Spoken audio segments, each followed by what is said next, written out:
Welcome back to another episode of Bowie State Sports Talk. I am your host, Jalen Sands. We got a special guest on air today with me. Special guest, no one other than the 2019 CIAA Coach of the Year, the coach that led the Bulldogs to the NCAA tournament for the first time since 2000.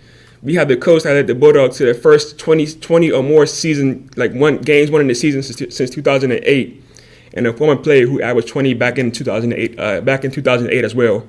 Coach Shadae Swan, how you doing today? I'm doing well. How are you? I'm doing good. I greatly appreciate you for coming on. First guest of the season 2 of Bowie State Sports Talks, and hopefully not the last. But before I get to the past, I kind of want to start with the present a little bit. The CIAA tournament takes place in Baltimore now. I know that you grew up in Baltimore, so how does it feel for the CIAA to take place in your hometown? Well, on the basketball side, we haven't had the best of luck in Baltimore, but but no, I'm excited for it to be in Baltimore because, if you watch Instagram, you watch the news, you always hear about the bad stuff that happens in Baltimore, but there's actually so much good that happens in the city. So bringing a lot of people to Baltimore to get a chance to experience that side and, get a different outlook on the city. And then also, Baltimore is a basketball town, so a lot of us, we use basketball as our way to get through, to get by. Even with myself, I don't know how far I would have went in college, if college would have been an option. It was never associated. It was always associated with basketball. So, basketball is just one of those tools that we use in the city just to, get us through school and get us to the successful places that we are in life. So I was excited. Well, like you first said, from the outside looking in, I know, I've probably been in Baltimore before, but I never paid attention. But I feel like from the outside looking in, I feel like, Baltimore's a scary place because of all the negatives that I've seen. Yeah. But you grew up in Baltimore, so really, what was it like growing up there? Is it a lot of, as bad as it seems? Is it did you see a lot growing up? Or did you in a safe spot? Or what was it like growing up in Baltimore? I was I was in Baltimore. I was in Baltimore, but it was definitely different, growing up. So, you still had, the same situations, but it was just different. People protected the kids no matter what they were doing, whether they were doing right or wrong. That was kind of an unspoken rule. You took care of the kids. They looked out for the kids in the neighborhood. It was safe enough for us to go outside. We could play. I tell my players all the time, I didn't have trainers. I didn't have a gym to go to. We went to the basketball court. Went home, came home from school, do your homework, you outside. You playing in the alley on the milk crate. That's how we made our first basketball court before we were old enough to go to the playground. So, it was definitely a different experience for me because, even though there were instances where there were, situations that weren't the best, but it was never a time when growing up in my neighborhood that I didn't feel safe. So, 2 Thursdays ago, I know you're doing a award show on my podcast. So, I did an award show for the softball team last year. I did one for the basketball team last year.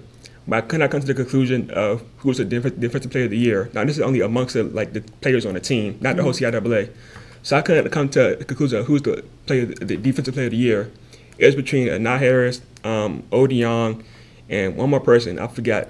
She's a center. Who would you say? Sanaya Jackson? Yeah, yes. I think she led the team in blocks. And, she was, even she didn't get blocked, she was still, stopping stuff down in the paint. So who would you say was the defensive player of the year? I would probably say Beulah Odion.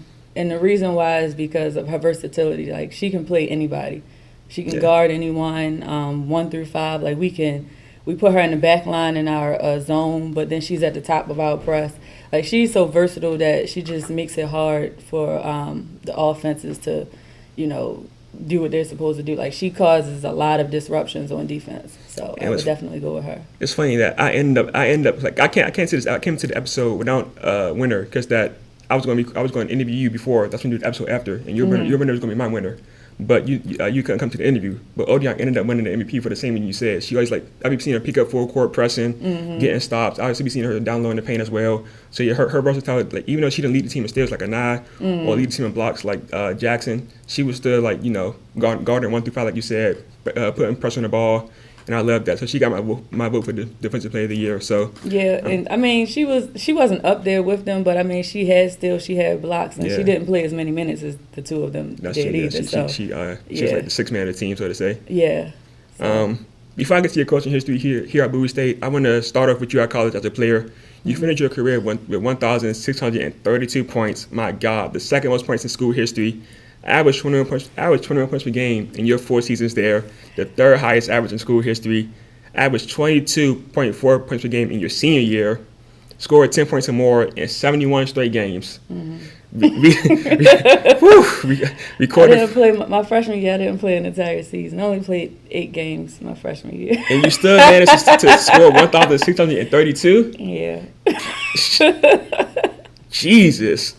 Yeah.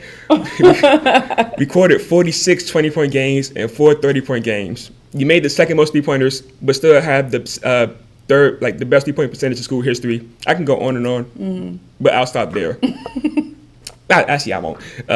You're also a 3-time All-Conference selection, 2-time first team, 1-time second team, and most importantly, you was inducted to the, how you pronounce it? Goucher Athletic Hall of Fame. Talk to me about your time as a student athlete. Based off the stats and records, I saw you was balling. Yeah, I guess. Since you missed the first 8 games, like you only played 8 games in your freshman season, and you still put up these stats. Yeah, so when I left, I graduated from St. Francis in Baltimore, and I went to Delaware State. And like I'm not even gonna lie, like I'm my mother's only child, so it was just the two of us, and it was hard being away from home. So I came home. I came back home. I just wanted to be closer to my mom and be in a situation where I know Delaware State isn't far, but she's not really a driver. She drives, but she's not a driver. I get like it. So I wanted her to be able to see all of my games and stuff like that. So. Yeah, so I transferred second semester, so I couldn't play until classes started. So it was only like 8 games left in the season.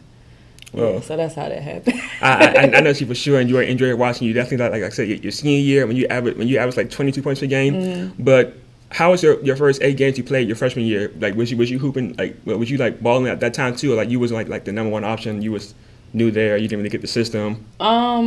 So when I first got there, so of course I was a freshman, and the coach who was there were a lot of upperclassmen on the team that she was familiar with.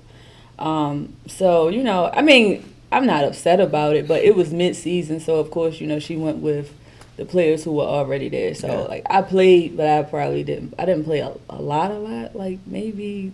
I don't know, 20 minutes a game probably is a lot. That's a lot. I would say about 20 minutes a game maybe that year. And then, the next year it was just a different story. We had a different coach, a different story. So that's how that happened. How did that story become different? Was it like, I know you said you got a new coach, so they didn't even know y'all. Was it like your work ethic and practice, coming to practice early? Did they like see something in you that they didn't see everybody else? Like what made you become like the number one player on the team, like your sophomore year? You only play 8 games your freshman year. Because like I said, so my freshman year, by me coming in mid-season, I think that was pretty much the biggest difference. Yeah. As a coach, you don't want to you already have 15 players on the team, and then someone comes and you're like, oh, we're going to kick y'all to the side and make this person the first option. You know what I mean? So I kind of understood that, but again, like a lot of those players were seniors. I think my sophomore year, we maybe had 5 people return from that team. So it was a lot of upperclassmen. Okay. So that was another difference. Not to say that my sophomore year I wouldn't have played more or played the same amount of minutes that I did play. I just think the difference was the timing that I came in. Okay. You don't want to – that could have caused a lot of tension within the team. So, like, as a coach now, back then I probably didn't understand. But as a coach now, I definitely understand it. Yeah. You know what I mean? You have these players who have been playing with you for 4 years. They know the system. They're familiar with the system. And to your knowledge, they can get it done. So even though I was coming from a Division I school, I was still a freshman. So what have I proven myself to do on the court? You know what I mean? So it was kind of a gamble as a freshman. And so, I mean, I understand it now. I probably didn't back then. But, just made the best of the situation. Yeah, I'm about to turn this up right quick on the mic because somebody texted me said that we sound low on the mic. So I'm about to turn this up right quick.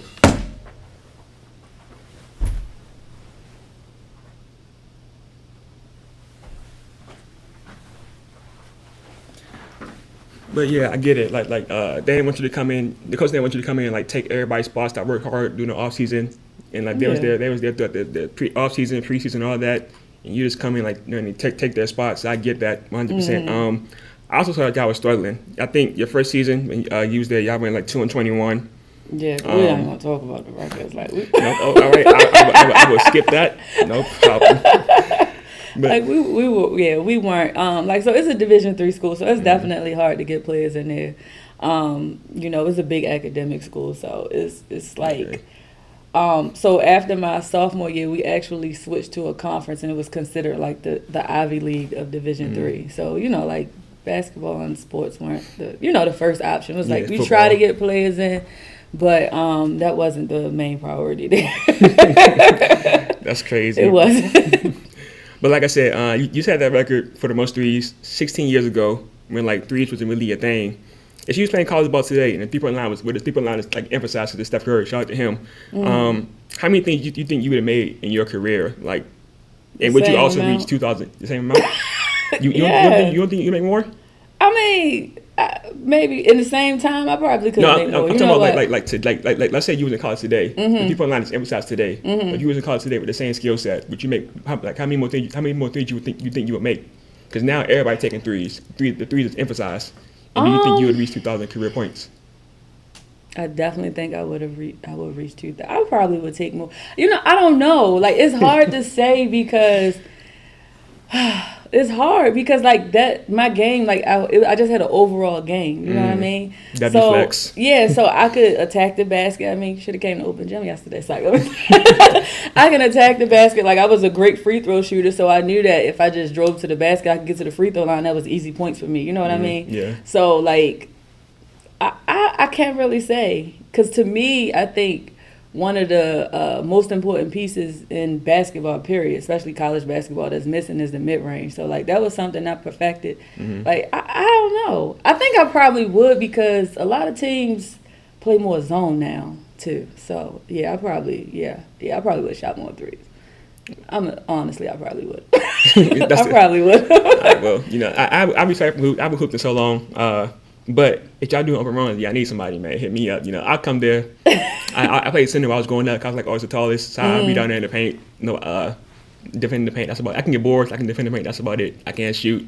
I can barely make layups. Well, but sometimes that's all you need. I'm a good rebounder and defender in the paint, if you ask me. But I feel like having a coach who's played the sport, they're coaching, mainly because it's good because they understand the players better. So that being a student athlete help make you a better coach, like the coach you are today, and like bond better with your players easily?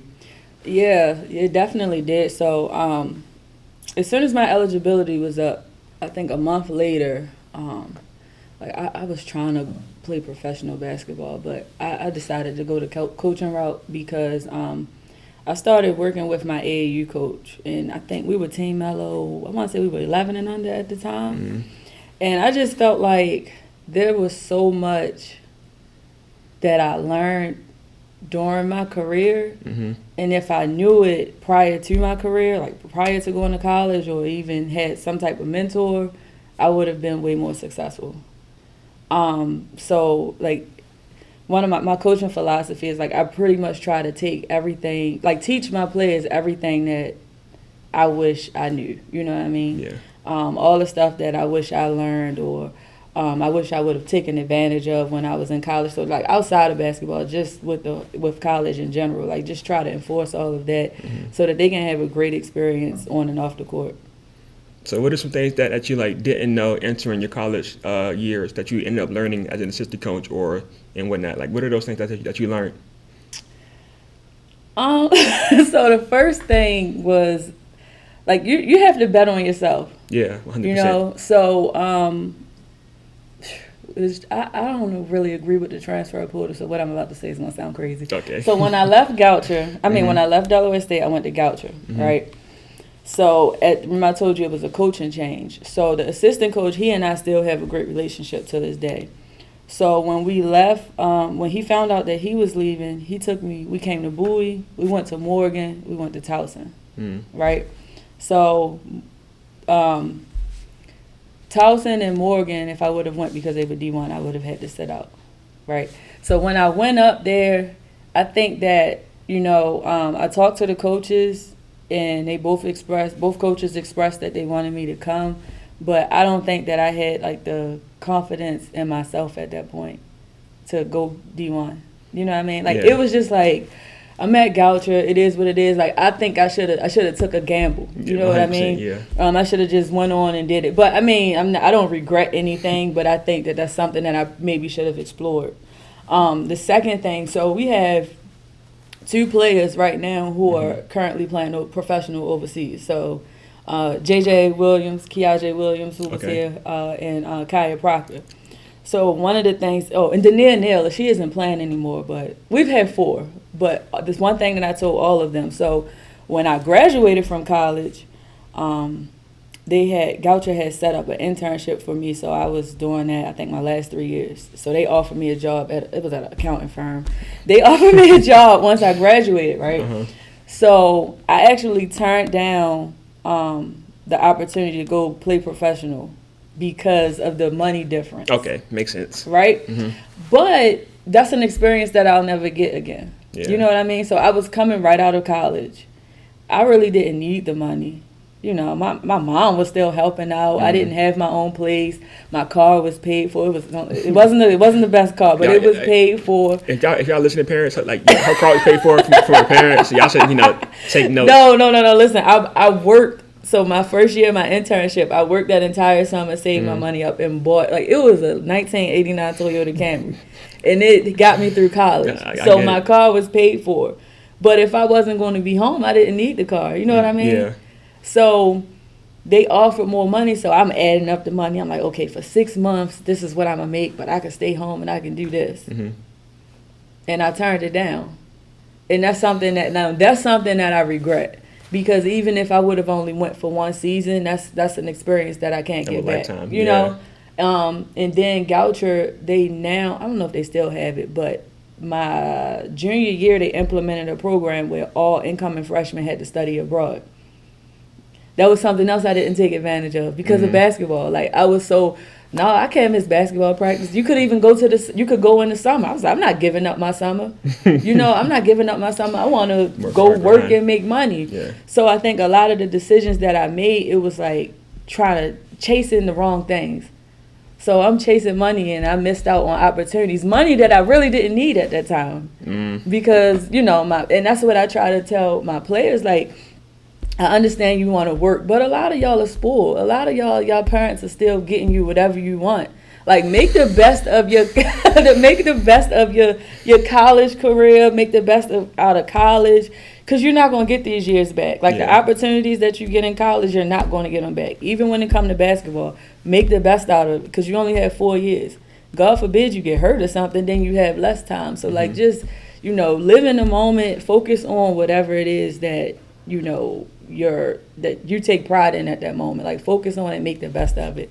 And then, like, don't turn down like once in a lifetime opportunities for the wrong reasons. Yeah. Like, I would have went and made money, but I would have also saved money because I wasn't home. When you go play overseas, they pay for your meals, they pay for your housing. So so yeah, those are some things that I try to enforce. The fact that when I was in college, I worked, like, I played basketball. Mm-hmm. I took a full course load, most of the time I took 18 credits because I was trying to make sure I got out of there on time. Uh-huh. I did what is it called? I was a student worker. I actually worked with the soccer coach on campus, and I had the internship because I kept it during the school year. I think I worked 2 or 3 days a week. I made my schedule so I could work that. But I made sure that, like, I prioritized. So all my schoolwork was done. I made it to every practice on time. I never missed a practice. I made it to work on time. Like, I did all of that. And then, you got kids now, and they're like, oh, well, I'm sorry. No, go ahead. I'm going to be late because I'm behind on this or that. As a coach, you can't say, well, no, you can't do your work because you need to be at practice because school is first. But how?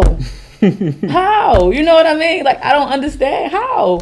be procrastinating and whatnot. Yeah, so, that's what, I always got to go into my spiel like a parent. Well, when I was in college, I did this, just to make them, I don't want to sound like a broken record, but, just to get them to understand that it's possible. Like, it's possible. You're not the only one. I hear that line all the time. Back in my days, it never fails. But I mean, you said you had 4 players that played overseas. I know you. I don't know if she's still playing, but I know Talana Hutton. She plays like professional in the professional league here, like in DC, right? Yeah, semi-pro. Yeah. Yes, like cause she came to my internship and got an interview on Audrey Live. That's how I learned. Do you still keep up with her? How's she doing? I haven't talked to her in a minute. Okay. She did come. She came to a couple of our games, but she probably didn't bother us because it didn't turn out the right way. But she actually was that last year. Last year she graduated with her master's from here. So like she was a COVID kid, but like the good thing is after she finished with her eligibility, she stayed and she walked. So that's a good thing, Some kids would just say, okay, I'm going to use my eligibility, then I'm out. But she stayed. She has her master's now, so I'm proud of her. Congrats to her. But you also said that you coached for your like a AAU team, a junior college team. Then you punctuated to Bowie State. Before you became the head coach here, you was the assistant coach for 4 seasons behind Mr. Smith. After being the assistant coach for 4 seasons here, getting your foot in the coaching career door while you was like in college and whatnot, and coaching at college junior level, was your first season here as the intern head coach, was that like a smooth transition or was it tough? It was tough. So first of all, when everything happened, it was mid-season. So it was kind of like I was the good cop, right? So it was good cop, bad cop. And I had to switch gears like, okay, I'm the head coach now. You know what I mean? So I was still young. It wasn't something I was expecting. Like it caught me by surprise. I didn't think I was ready. No, I was like, I was actually leaving that year. Like I was going to going to work as a special ed teacher. Wow. Yeah, so that was actually going to be my last year at Bowie when everything happened. So it definitely caught me by surprise. But God don't make mistakes. Like I feel like this is what His plan is for me because, like I said, I was out. And, it wasn't anything negative or anything, but I had just finished getting my Master's of Arts in Teaching with specialization in special education. So I figured that was the route to go. Yeah. But, it was tough. It was a tough transition because it was mid-year. Then that first year when I had the interim season, it was tough as far as the recruiting process because you're trying to get players in and they're like, well, we don't even know if you're going to be there after this year. You know what I mean? So I think that was the toughest aspect of that. But the players that we did have, that might have been one of my funnest years. Like even with our record, like that, it was a fun year because we were still trying to piece everything together, but that group set the foundation and the tone of like the culture of what we were trying to build. Like even with us losing some games, like that year we beat Coppin, a Division I school, like in a regular season game. So we had the capability. They really set the tone for what we were trying to build here at Bowie State. So like even though our record wasn't great, like that was one of the funnest years. Yeah. I'm not even. It was. And at the end of the year, I think everybody was more confident. Like I was more confident. The players were more confident. I think everyone in the department was more confident. So the next year was a smooth transition. And then we won 20 games. So we must have did something right. Yeah. And I think one thing that brought our confidence was that the final game of the season, as the intern head coach, y'all faced the 3rd seed, Fiasco State, the same team that beat y'all earlier this season and 4 times in a row. And you got your first playoff victory, 60 to 45. Then the very next day, y'all played Shawan. Oh, yeah, Shawan. Y'all giving the team that was 7-2 against conference opponents one for their money. Then they went downhill. Only 7 Bulldog players was active. 3 of them got fouled out. 2 starters and a 6-man. The game goes to overtime. You only got 4 players on the court. Talk to me about that game and like your plan that you came up with offensively and defensively when you only have 4 players to work with. Man, so I don't want to talk about that game because honestly, we lost by 2 and one of our players got fouled with 3 seconds left and they didn't call it. Like it was an obvious foul. But like I said, that team, they set the tone for what we were trying to build and they like they didn't care. Like they didn't care who they were playing. They didn't care how many people were on the court. They just went out and played. Like they played hard every single game. And not to mention when we had 4 people, it was 4 guards at that. Dang. Yeah, it was 4 guards and no one was taller than 5'7". So like they they went out and they played, but because like you said, we only had 7 active players.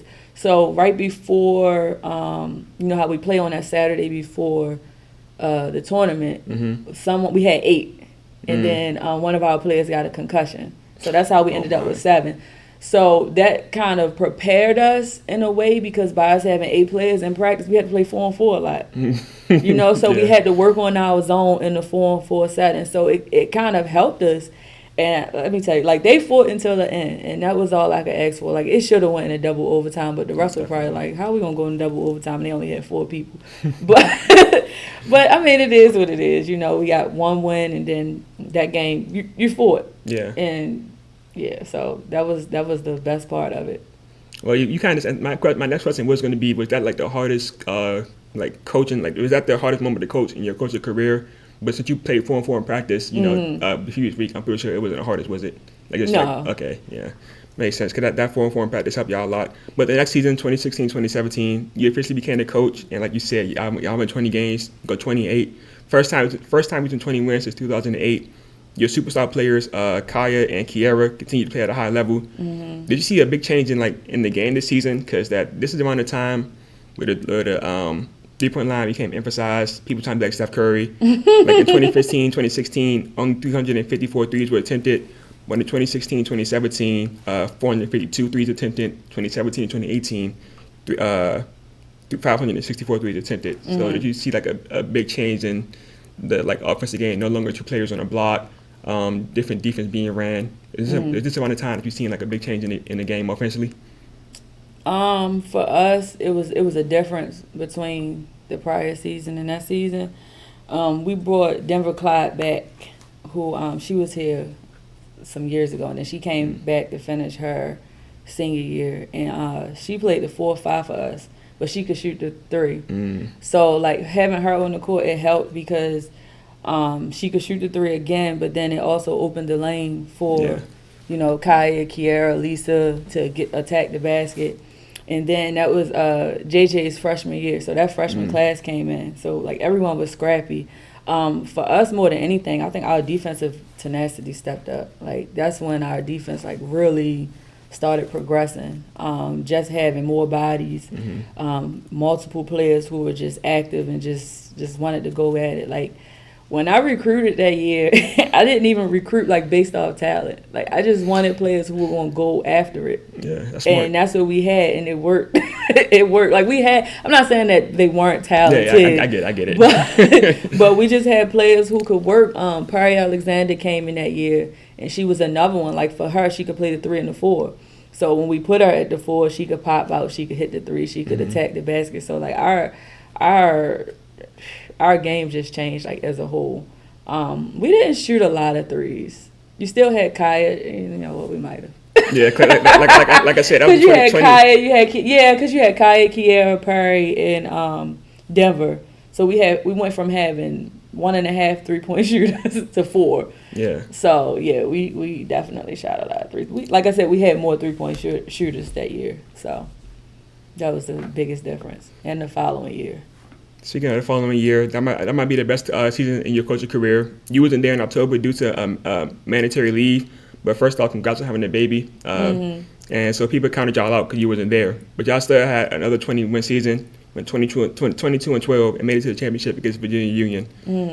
Talk to me about that season, like up to the CIAA championship, from you missing time, people counting y'all out, and you know reaching 20 wins in the season again back to back.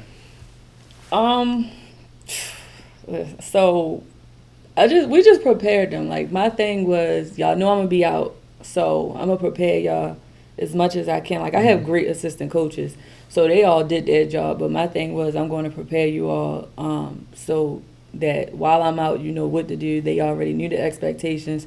The best thing was, I think 75% of our team, maybe 70% were returners. So they knew the expectations, and I had great captains like Kaya, Kiera, Lisa. Like, they were excellent. They knew the expectations, and they weren't going to let their teammates, fall behind. Like, they held them accountable. And then my son was born on the 27th. I think I went into labor until the 26th. I worked up until the 25th. So September 25th, I was at work. I mean, I was pulling 10, 12-hour days because I just wanted to make sure that everything was in order before I left. And, like, they didn't miss a beat. I wasn't on campus, but I still talked to all of the players regularly. I didn't watch any practices. I came up to a couple of practices. Even though I wasn't here, we came up to a couple of practices. And I was at I was at the scrimmages. I wasn't coaching, but I was there. Yeah. I was at the scrimmages when we had an exhibition against Maryland that week, and I don't think I was supposed to come back until 2 weeks later, but I was on the bench. Just for just for emotional support, just so they know that those are my girls. That made them feel good. Like she can be at home being a mom, but instead she's here watching us. Like, I'm pretty sure that made them feel good on the inside. Exactly. Like, I had to go find something to wear that morning because I couldn't fit my clothes. But I was there. And, again, the coaches, my assistant coaches did a tremendous job just making sure that everything stayed in order and just, everyone just stuck to the script. And I think that was the biggest thing. Like, the team never fell out of line, and, we just built from last year. We had transfer come in from Shadae Chapman. She had played at Clemson, but she was transferring in from University of Delaware, so she was a big help because, she came from, she knew what it took to win. You know what I mean? She came from not just any D1 program. She came from D1 programs that were established and that were good. So she brought that over, and that helped as well. So, even while I was gone, I was enforcing, hey, what y'all doing for our team bonding this week or next week? So just making sure that they stuck together. And, it was, it was tough in the beginning. It wasn't an easy ride. I'm pretty sure. Because the one thing that you can't determine until you start playing is, like, what the chemistry is going to be like on the court. Because when you practice, I mean, it's practice. I'm not going to say, like, you're competing, but you can tell a difference when you're playing against another team, So, we had to figure some things out, tweak some things, but at the end of the day, I knew with that group, when it counted, like, they were going to step up. And then I know we played, who did we play? I think it was Shawan. We played Shawan at home on senior night, and then, like, we won that game, and then we didn't lose another game until the championship. Dang. Speaking go ahead. I think we went on, like, a 6 or 7 game winning streak, to the championship game. Speaking of the championship game, y'all ended up losing in a tough loss to Virginia Union. But on the good side of things, the very next day, y'all got an invite to the NCAA tournament. What was your reaction and the team reaction to getting that invite? Because that's something big. That's crazy. Like, it was definitely shocking. Like, I didn't even expect that. Like, we didn't. We didn't expect it. So when it happened, we were just like, all right, it's time to work. You know what I mean? Like, when we found out, I think what made it so exciting was the fact that we had to play Virginia Union. Oh, yeah, that's and true. And, like, everybody, I mean, coaches, myself, like, I told, like, it was no way we were going to lose to them again. And, like, that was the goal. So, like, we scouted everyone was all in. Players watching film, coaches watching film. Like, everyone had in their mind that we weren't going to lose again. And then when you go and beat the number one team in the region, a team that's ranked, nationally, like, that gives you motivation and confidence. And then beat the second game, and then we lost the IUP in the regional championship. But again, like, no one expected us to be there. Yeah. So, like, it was a great feeling. It was. And like you just said, y'all had a rematch. Y'all was the number 8 seed. Virginia Union was the number 1 seed. And it was at Virginia Union. Yeah, away as well at the number 1 seed home. And y'all put up the miracle, upset of the century, took the number 1 seed down, ended the game on a 5-0 run. Ended the game on a 5-0 run. Then y'all came back with a 14-point deficit and took down the number 5 seed the very next game. What was that, like, legendary playoff run like? Because taking down the number 1 seed and taking down the number 5 seed in back-to-back games is an insane feat. Like, what was that playoff run like?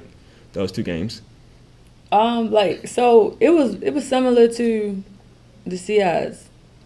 CIAA. yeah, it was very similar. So I can't remember what seed. Well, like we played Virginia State in the semifinals that year, and they were number 2 on our side. Yeah. So nobody expected us to beat them, and we were down that game and we came back. So there has been games during the season where we were down and we fought our way back, or there were games that we didn't play so well, but then at the end of the game we made a run, whether we were up or down.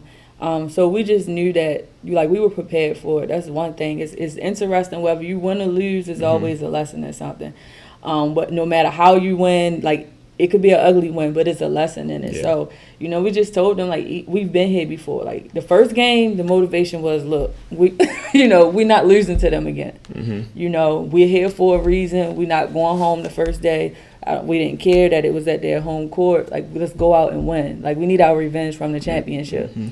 So that was that game. And then the second game, we had been down in games before, so we knew that we just had to strap up on defense. At some point it's a game of runs, and we always preach that. So they made their run, so now it's time for us to make our run. But again, it was an incredible experience, especially because of what all happened that year. We had new people come in. We had someone leave the team mid-year. I had came off of maternity leave, so nobody thought that it was going to happen. Nobody thought that. People counted y'all out. Yeah, nobody thought that Virginia Union could be beaten anyway. That was another thing, especially since we had just lost to them by 15. Mm-hmm. But what people didn't realize is we started off that game bad. We lost that game in the first quarter. The second half in the championship, it was an even game. But it was great. That's something that I'll always remember. Those players from that team will always remember. Mm-hmm. The school will always remember. So it was a great moment. And like you said, y'all season came to the end after a tough loss to the second seed, Virginia State. Where would you rank that season in your whole career, meaning as a player and a coach? Where would you rank that season? Is it top 5 seasons that you ever played as a coach or player? Is it top 3, top 10? Where would you rank that season as a whole? Oh, it's tough. It's tough. I would probably rank that season. That would probably be number 1, only because of all the adversity and stuff that we faced during that year. Mm. And then it's not too many teams that make it to the NCAA tournament at an at-large bid and then end up in the regional finals. I feel that year, other conferences started respecting Bowie State. Mm. After that year, people put respect on our name. I'm not even joking. After that, it was okay, so there are teams Virginia Union was the only team that in the CIs at the moment was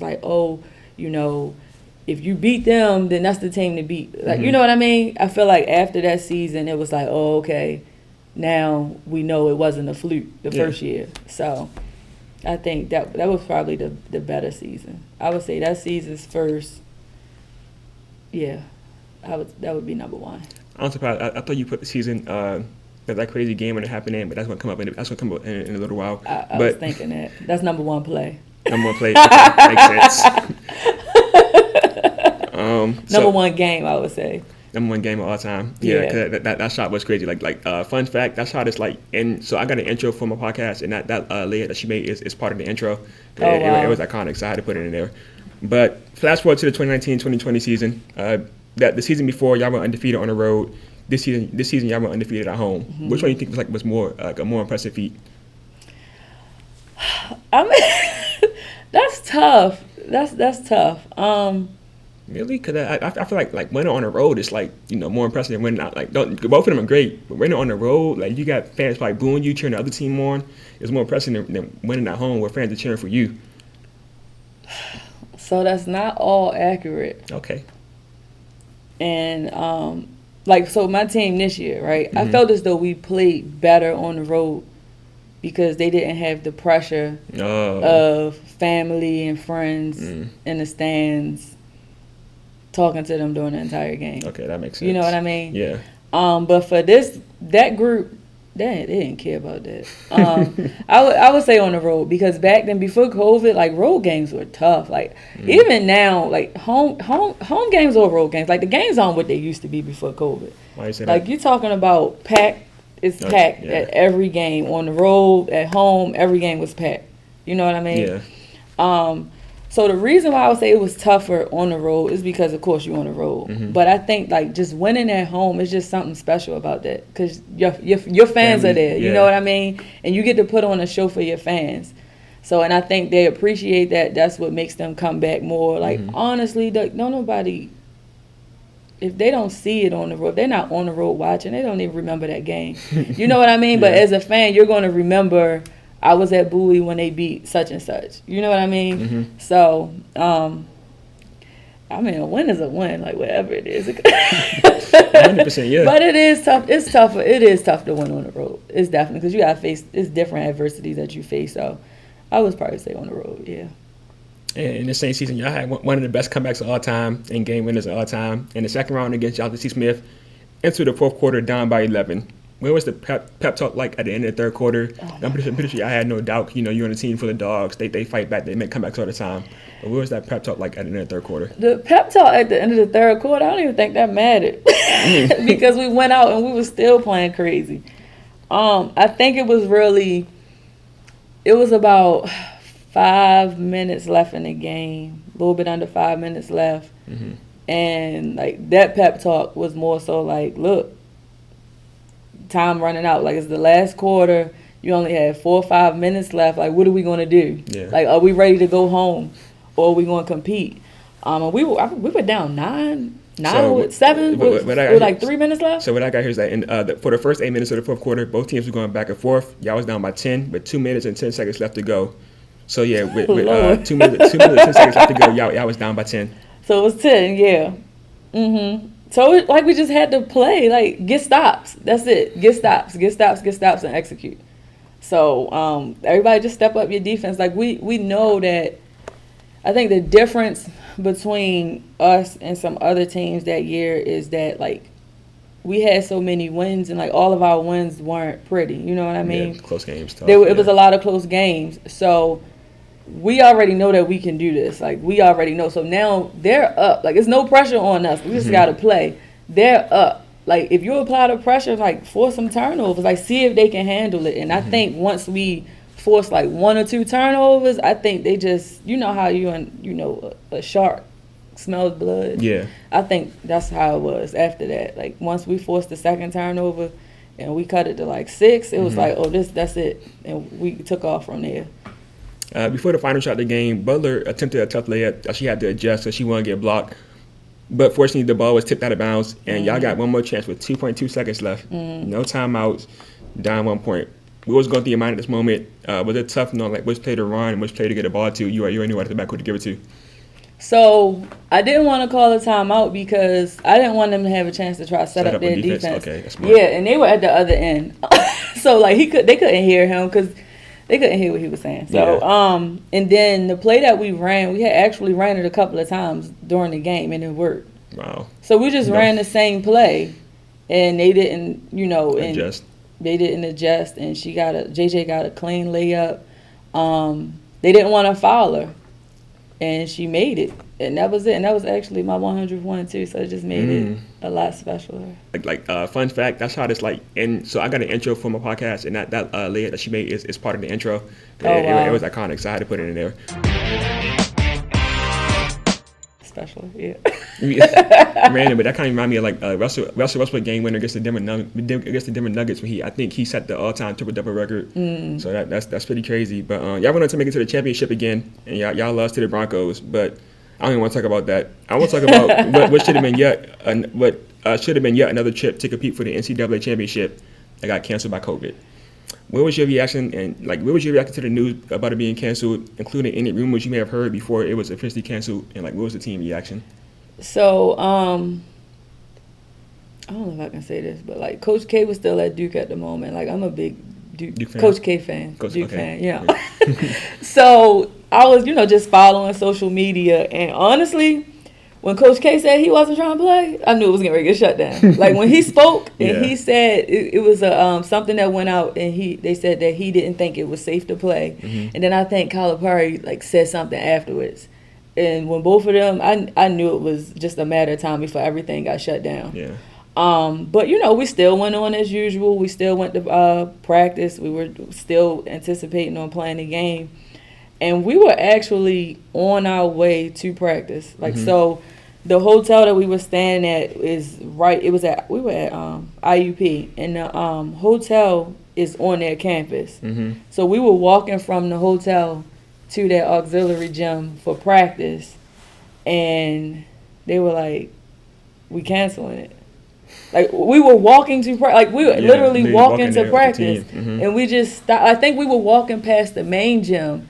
And one of our coaches went inside the main gym, probably to get some water or something, something simple. And they told them. And I'm like, we were just all in shock because, again, we were in the same side with Fayetteville. So we had just lost to them. So we we got to get our lick back. Yeah. Right. And, it just showed that, and I think that a lot of them, I'm not going to say they weren't hurt when we lost the championship game. I'm not going to say they weren't hurt, but it wasn't detrimental because they knew that we had a chance to play again. Going into that game, win or lose, we knew that we were going to the tournament. Yeah. So, for the seniors, they were just stuck because that's how their season ended. And I mean, that was hurtful. I think that was the most hurtful part of it for me was for the seniors. It was just cut. It was nothing they could do about it. And that was just the end of it. And that was JJ was having a great season. She was CIAA Defensive Player of the Year that year.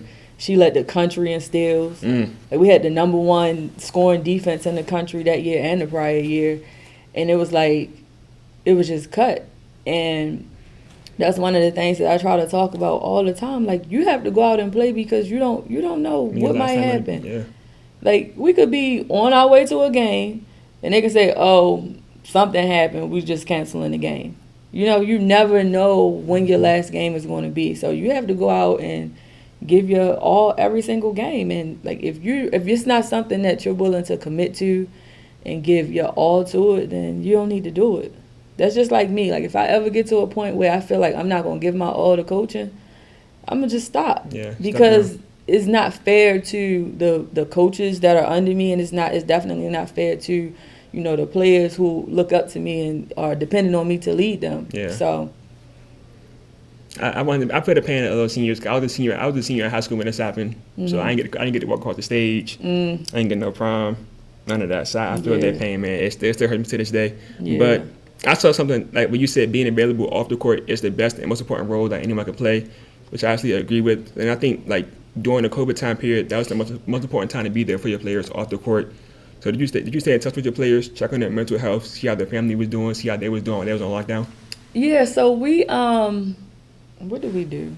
We did a lot on COVID. It's crazy, right? Yeah. No, so not crazy. That's good. I did individual meetings with them, probably every other month. Not every month, but we talk on the phone and text and stuff like that. So we did check-ins with them, some coach, every week, every other week. But we were doing Zoom workouts during that time as well. So when I say we checked on them, that was individual, but we were doing group Zoom workouts. Yeah. So we were doing. I don't mean to cut you off, but the softball team was doing the same thing. I ended up the softball head coach, and they was doing the same thing, workouts on Zoom together. So we did Zoom workouts. We had the little.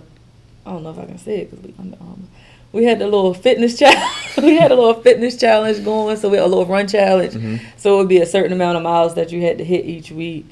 Just something fun, or we would do it for the month. So we kept in touch.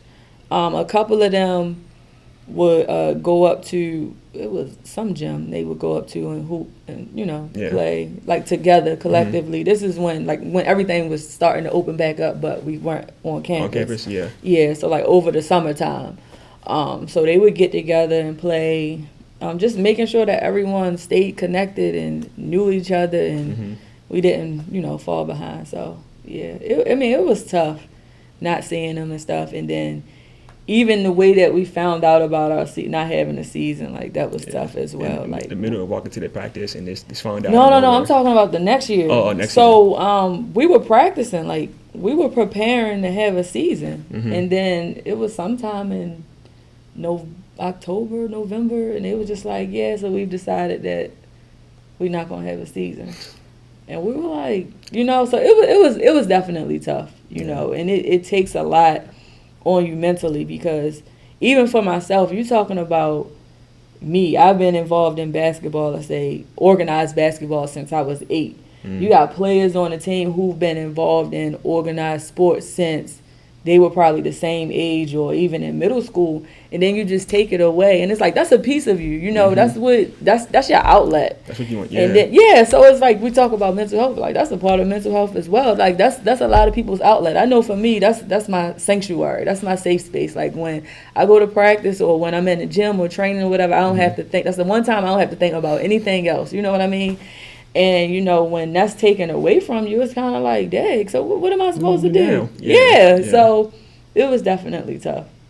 What was the recruitment process like for those 2 years that the season got canceled? Just that, was it tough? Cause was it tough recruiting high schoolers? Maybe was they still playing in high school? Like, what was that recruitment process like those 2 years that the season got shut down? So luckily for us, and this was something that we had did this was like our first time doing it. Mm-hmm. Luckily for us, we had 3 kids commit early. Early? Okay. Yeah, so we had 3 kids commit early. And then there was a transfer that I was talking to. So she ended up coming. But we did lose out on some high school kids, because we had our tournament, and then the same week of the NCAA tournament, that's when like a lot of the playoffs in the area are. And so we didn't get a chance to, follow up with those kids. And it just, like, everything just kind of really fell apart. Yeah. You know what I mean? Because you couldn't get kids on campus to tour the campus. And unfortunately, a lot of those kids from that class, like, they ended up going to college and not even playing basketball. But for us, it kind of worked out. It kind of worked out because we had 5 people leaving, but we had already had 3 or 4 freshmen commit at that point. So it kind of worked out for us. And I know you said y'all did like workouts over Zoom, did like more miles and whatnot. But what was it like that first game back? Because that practicing, like being in practice and running outside is way different than in-game speed and whatnot. Like you seen Joel Embiid practicing when he he tore something in his leg. That's when he came back. His first game back, he was exhausted. So practicing like in a non-actual game versus practice like running in the real game. So what was it like? Cause that's y'all did 1 year and 9 months without the game. Like the first game back, what was it? Was the players like exhausted? Was they good? Do some running miles? What was it like their first game back? I'm gonna be completely honest with you. Like, we've been back for 3 years, and I still don't think that things are back to normal. And I think you can talk to a couple of coaches, and they can probably attest to it, because somewhere along the line, it's like, you know how you don't do something for a while. Like they say with habits, it's so easy to break them, but it's harder to, rebuild those habits. And I think during that time, like, so many players just lost the habits that they had when it came to basketball.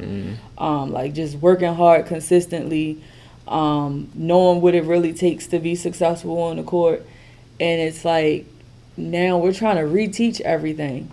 Even with the whole school thing, a lot of kids are having adjustments because in their junior and senior years in high school, when it counted the most, like, it was online. Yeah. You know what I mean? So now you're trying to teach. They come to college and they're being taught different. It's different expectations, where I'm not going to say it was an easy adjustment before, but it was a smoother transition, But that first season was rough. We had 3 ACL tears that year. Oh, my.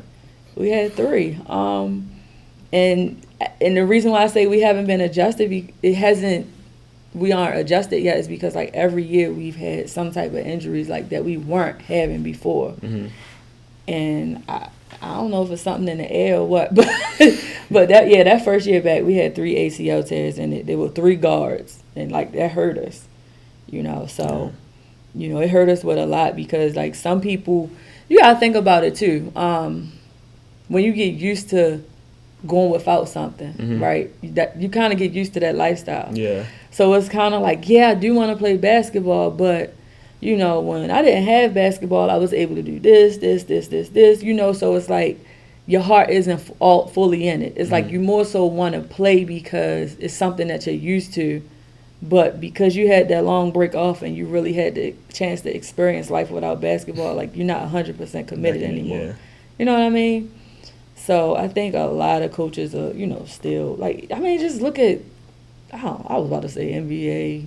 You look at college sports, period. Like, I just don't think it's as competitive. Like, okay, take the NCAA tournament for, not the women's, the men's. Okay. Like, it's not as competitive as it was. And I mean, you could blame the transfer portal, but I'm blaming COVID on everything. It's COVID fault. It was just, but they had a chance to play, so it was a little different. They played, but yeah, it's definitely an adjustment. To lighten up the mood a little bit, because those three ACL tears was crazy. To lighten up the mood a little bit, Anaya Harris as a freshman, like this was her freshman year, she averaged 8.9 points off the bench. Then her sophomore year, she became like the number one option, averaged 14.6, and started every game. And of course, each season her skill set went up and up and up and up. So, what did you see from Anaya Harris, like during the off season or even during the season, that made you say, yeah, she's like our new number one option? So it's nothing that I have to say. Like, she made herself the number one option, honestly. Like nobody, and I hope my players listening. Like nobody gets in the gym more than her. Like she works. Like she'll get up. We could have workouts at 10 o'clock. She might get there 40 minutes early so she can get up extra shots. Or we could have workout at 10 o'clock. She might go to class at 11. Well, she got class at 11, so she'll go to class at 11. We have weights at 1. She might come back at 12 o'clock trying to get a workout in. Like, if we have practice, she's calling one of the coaches like, hey, can one of y'all work me out before practice? Like, she works. Like, she wants to be good. So she does all of the work to put herself in that position. Like, her mindset is there's nobody that's going to outwork me. You know what I mean? And I mean, if our entire team adopted that mindset, we would be a lot better. But like, that's just her mindset. Like, if she gets bored, she's going to the gym. She's not going to go to sleep. Like, if she gets bored, she's going to the gym. Like, if it's a day where we're off, like 9 times out of 10, somebody's like, yeah, I was up here yesterday. So like, she has worked and she listens. Like, if we tell her this is something that she needs to work on, like she works on it. You know what I mean? So like every year her point production has increased because she's added different aspects to her game. Like this year she was way more efficient than she was last year with a mid-range. So like now we're just trying to add the 3-point shot and then she'll be a complete package. And I mean she's working at it. So once she get that down, she'll be unstoppable. But like she makes, like I said, she makes herself the number one option because, like, who can you know what I mean? Yeah. Like, you don't have a choice but to say, that's who we're going to go with because we know that she's practiced those shots. She's put herself in those situations to make those shots. And, like, she's going to have the confidence because she's practiced those shots. So like I said, this video is going on YouTube. So if you want to screen record this video, go on YouTube and send it to the group chat with the players. Maybe that will motivate them. I've had it 100%. I am screen recording myself and send it to you. Send it to them so that I can motivate them 100%. Yeah. And but, also, it's crazy because, like, I'm not going to say she's the only one that works because they all work and they've all improved, but they just improve in different ways. Yeah. Like, that's something that she takes pride in. Like, she know that. We need her to take more pride on defense, and she know that. But she knows that. It is not like she don't have the ability to do it. She just think too much. But, she just have to just keep playing. Like, she works hard. Like, Mia Smith, like, she works hard. Beulah, that's how she got better. She works hard. And, like, they push themselves and they push other people. So, I mean, that's how, you earn your spot. That's how you get better, and that's what they know. So, but again, like, even with them two working as hard as they do, like, we have shot charts. She might complete her shot chart and still get in the gym. You know what I mean? There's a lot of shots on there, so I wouldn't be mad if they only complete their shot chart. But if it's shots on the shot, like, say, for instance, a shot that she know that she wants to work on or needs to work on that's not on the shot chart, she'll complete her shot chart and then do other shots or do another workout or something like that, so.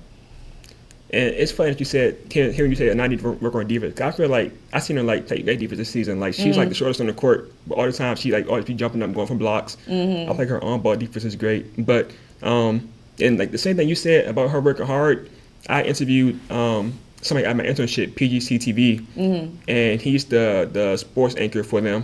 And like when he comes to like Bowie State games and whatnot, he come early. He said the same thing you said. Be seeing Anaya Harris like on the court, like before everybody else that's like playing the game, seeing her work hard before the game. So it's pretty cool seeing y'all say the same thing. But just a few more questions, I'm gonna get you out of here. No, you're fine. This season, I noticed 3 things that hurt y'all. One of them was the second quarter. I'll talk to you a little bit about that in that quick stand-up interview. That was your biggest weakness in the show, in the playoff game versus Winston-Salem. I'm pretty sure you don't have no real answer because you did. Like, it would have been adjusted by now. But what do you really think was wrong with what happened in the second quarter of the season? Injuries. Oh, okay, makes sense. A lot of injuries. We had We had one person leave the team right before we started. So I'm not going to say that. No, an injury. We had our point guard, backup point guard, tear her ACL during the Cal PA game. So at that point, I think we only had 2 losses on the season. We were I want to say 7-2 at that point.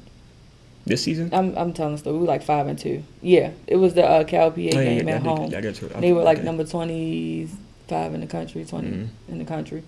We had an ACL tear. Then the following week, we had an ankle sprain that put her out for 3 weeks, but really never recovered. Then I'm not gonna say people names. Then the following week, we had another knee injury. That person was out for about 3 weeks as well, but never really recovered. These were injuries where the only way they would have gotten better is if we shut them down for the season. But they decided to push through and wait until the season was over. We had another injury, I think, in mid-January. So we had 2 people who had to get surgery the week after CIs were over. And that's something that a lot of people don't know, but we're not going to use it as an excuse, but that's something that did impact us because we just didn't have the depth. And I think we had to play so much time in the first quarter. So it was either one or 2 things. It was either you're fatigued in the second quarter and then going into the second half, or you make substitutions where, a lot of people, some people just aren't ready yet. We had a lot of freshmen, so they just weren't ready or just weren't able. It might not have been the game for them. So that would kind of, not set us back, but it would kind of, put a wrinkle in things.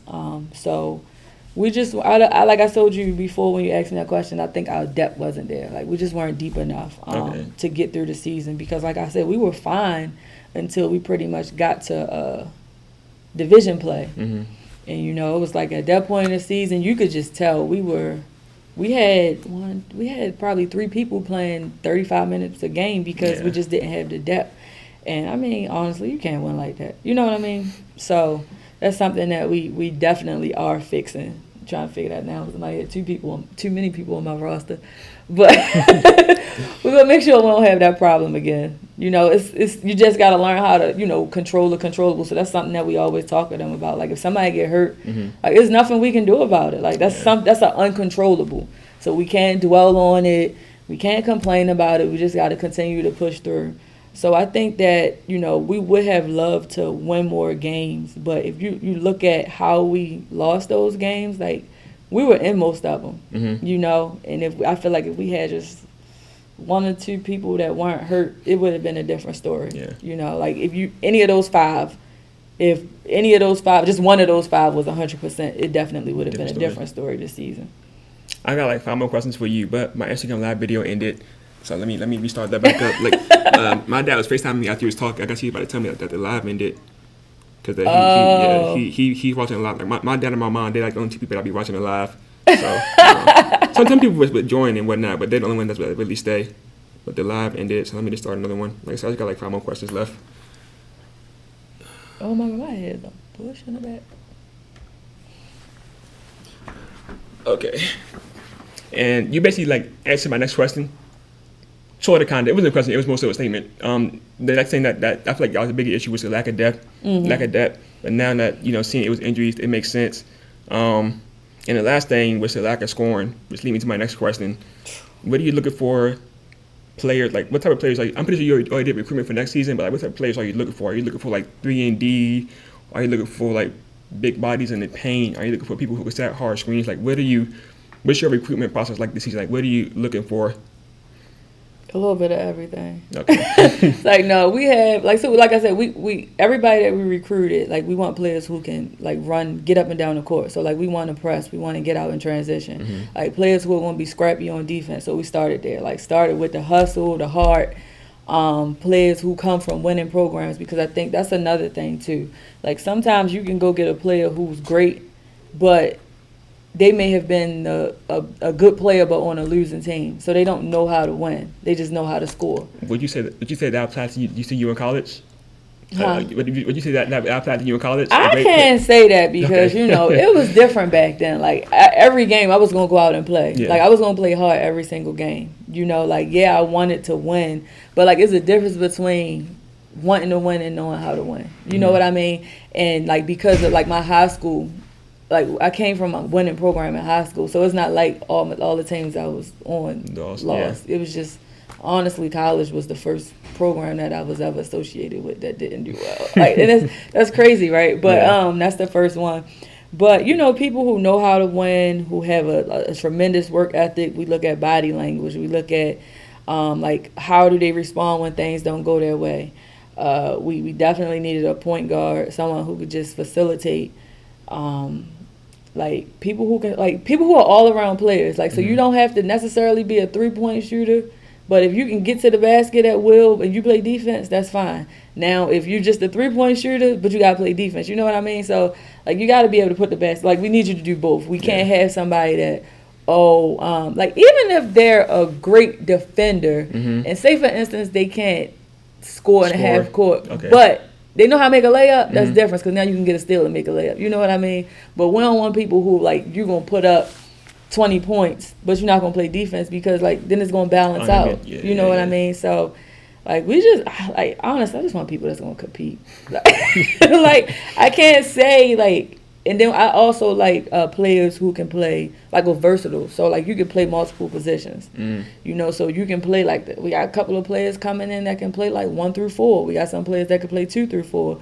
We got players that come in and play 2, 3. So we got a lot of people that can play multiple positions, so we can kind of move people around. So if someone gets hurt, it's not like, oh, shoot, who we gonna put at this you spot? know, who we going to put at this spot. We're like, okay, well, we don't have anybody at this spot, so we're going to take this person and move them over. You know what I mean? So, and then great people. Like, that's a big thing. Like, we really focus on making this a family atmosphere. So we need those great personalities, and you know, since this is BSU radio, so we need people who are going to take pride in academics as well. You know, because we need our team GPA to go up. You know, we need everything to improve. That's our motto. We gotta get better.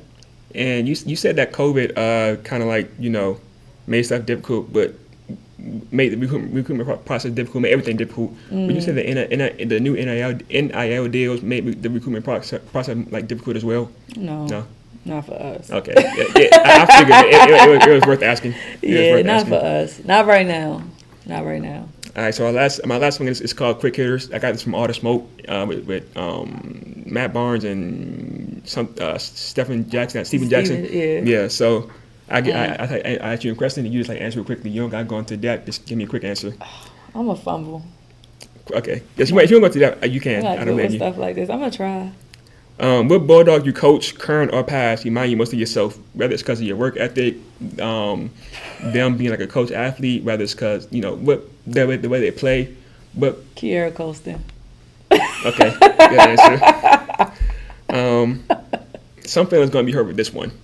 I want you to build an all-time starting 5, and you can include a 6-man. Okay, all right. You can do like a Mount Rushmore of 4 players that you coached here at Bowie State. You know, I always go through this, and I think I end up with 7. So, like I said, I get your 6-man. So, it's tough. So, Kiera. Okay. Kaya. Okay. JJ. Perry. Oh my God. Oh, this 5th spot is gonna be tough. So, you gotta be like every position. Starting 5. I mean, it's up to you. This is your line. You can have 5 centers. You can have 5 guards. It's your lineup. Like, I don't think at the 5 is a tie between Denver and Shadae is a tie.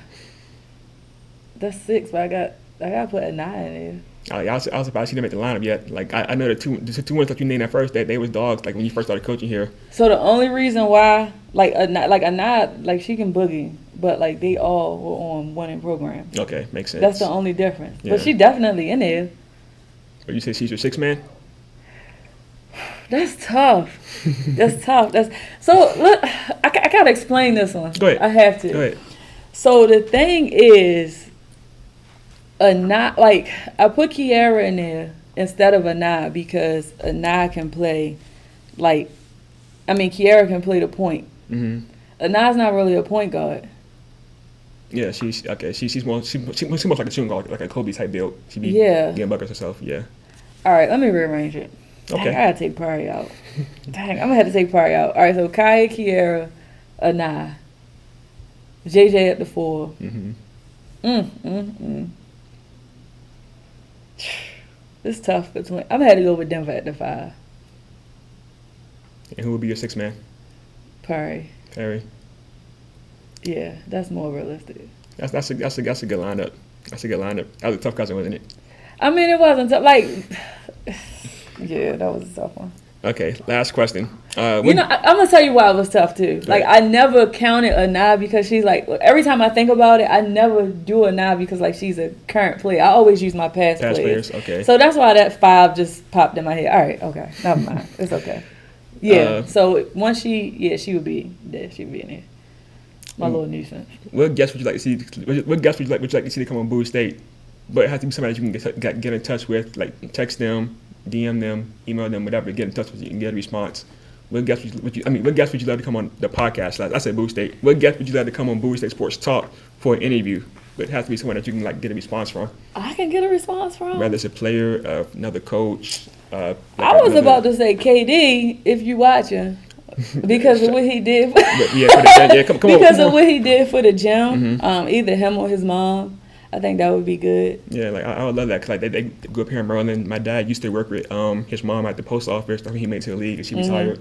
So I met his mom before. I never met him. But I would love to get Katie on here. But can you get a response? Up here? I'm gonna need your help. I'm gonna need you to text her say, hey, come on, Bowie State Sports Talks. I reach out to her as well. Like I'm a shoot this clip on Instagram and tag her on my stories. She will see it. You text her as well, and we'll see if it work out. Like I said, I'm gonna need your help, and I'll do my part. Deal? Yeah, I got you. All right. Well, I greatly appreciate you for coming on. It's been a great talk. Lisa, my coach, Coach Jane, and the reason why I say get her on here because she coached with me, but she always also played. Like she was on that team when she was in a game when we only had 4 people in the game. Yeah. So she's actually been when we were bad and she's seen the entire process. Like she's been involved in the entire process. I think that would be a good one because she can give you a player and coach point of view. Okay. Yeah, that would be a good one. Like I said, do your part. Reach out to her. I don't have her information so that you can give her my Instagram. She got Instagram or whatnot, and we'll go from there. So, like I said, I greatly appreciate you for coming on Bowie State Sports Talk. Like I said, so it was only going to be an hour. No, we're good. We've been recording for an hour and 12 minutes. But, it was a great talk. I enjoyed it. It was a few questions I left off. I don't want to keep you here all day. I'm good. I don't have nothing. I have work to do.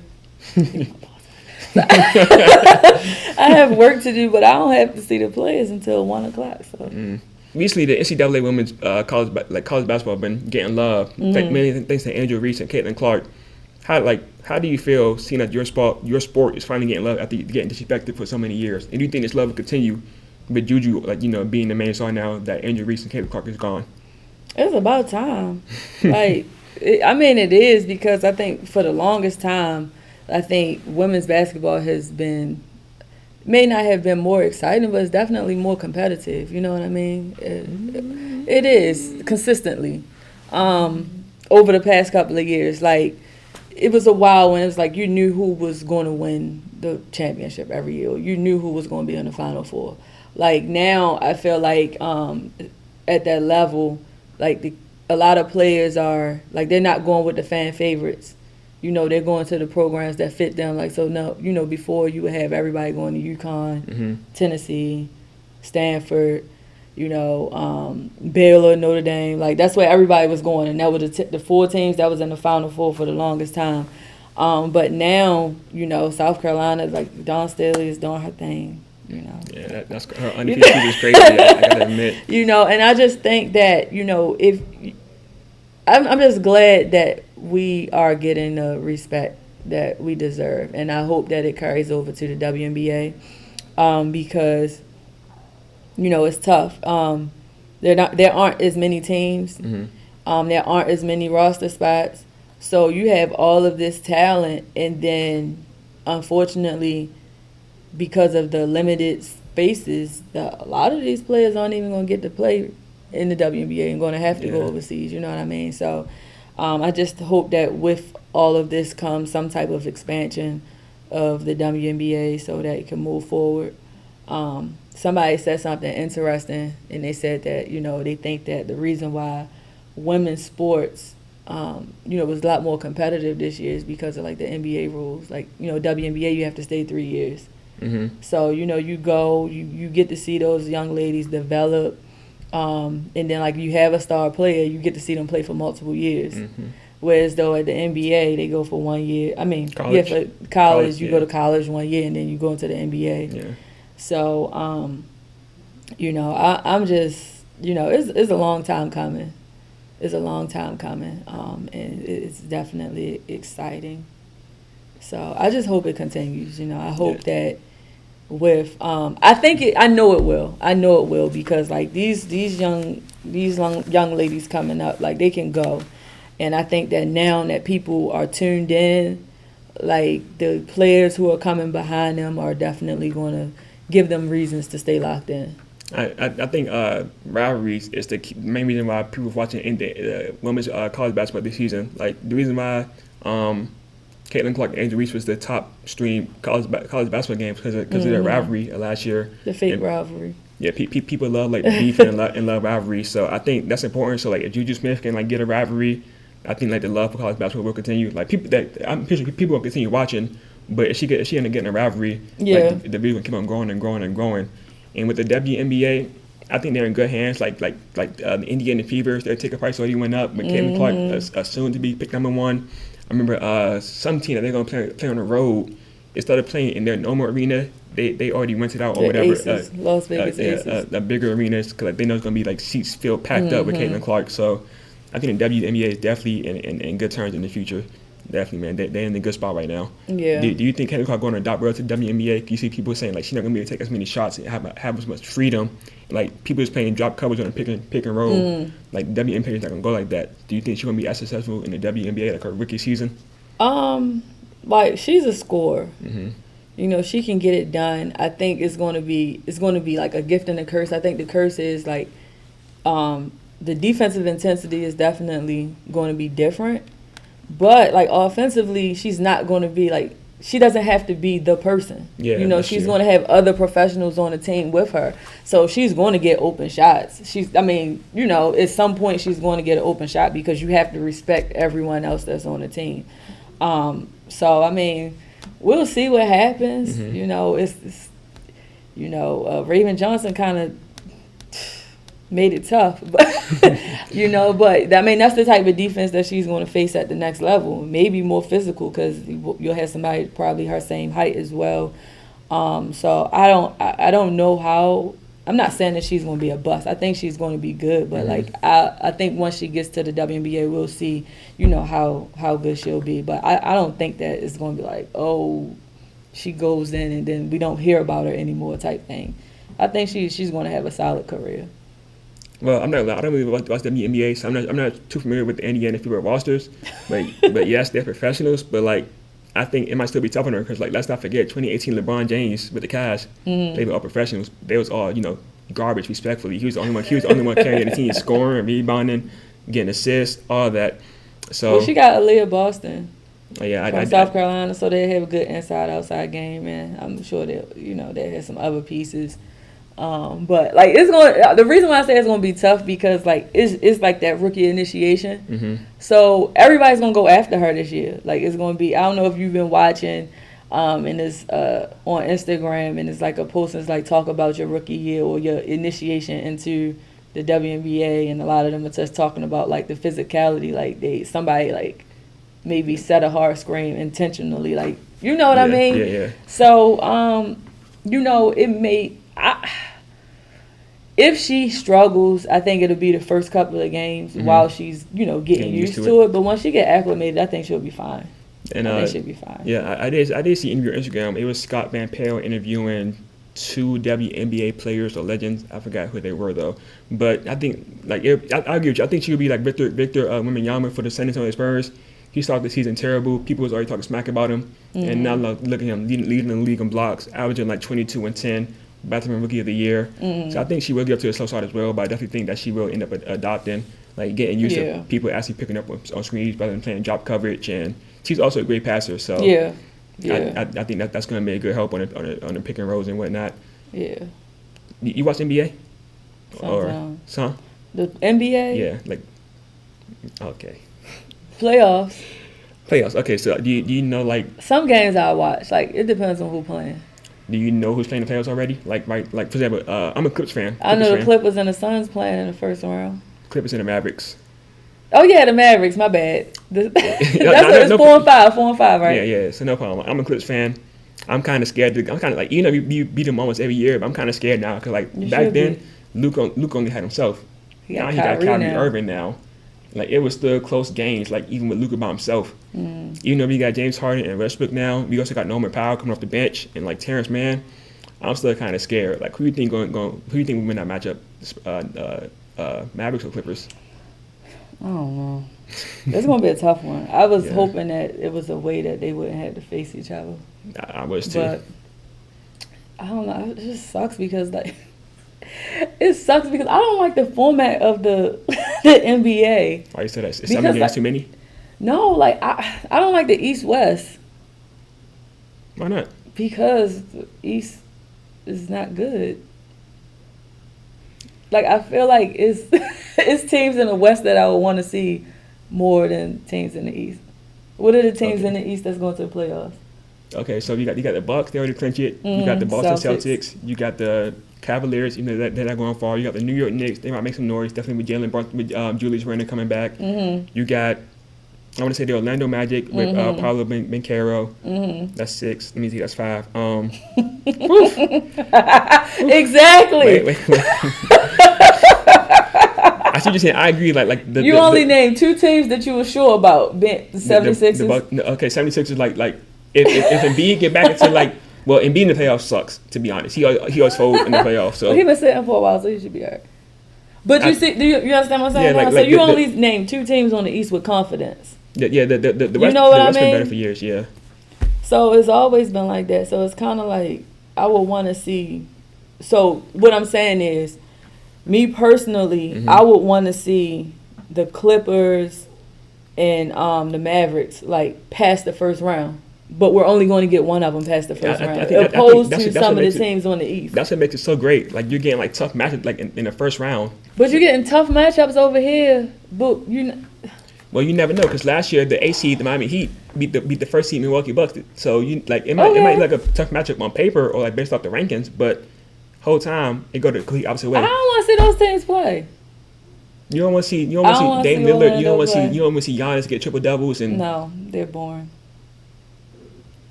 What?